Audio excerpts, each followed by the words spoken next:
সবাইকে স্কেরি মোমেন্টসে স্বাগত।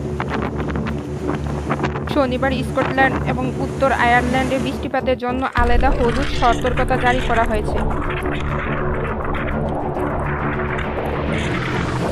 120 কিলোমিটার বেগে ঝড়ো হাওয়া এই সপ্তাহে অন্তরে দক্ষিণ ইংল্যান্ড এবং ওয়েস্টল্যান্ডে উপকূলীয় আঘাত হানবে বলে আশা করা হচ্ছে।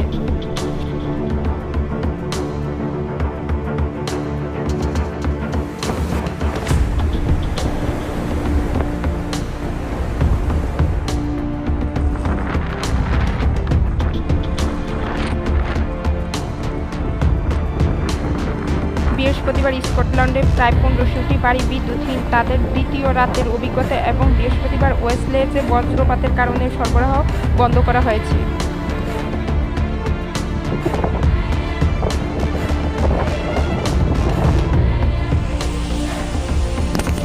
ন্যাশনাল গ্রিড ইউকে জানিয়েছে বৃহস্পতিবার বজ্রপাতে 36,000 সম্পত্তি বিদ্যুৎহীন ছিল।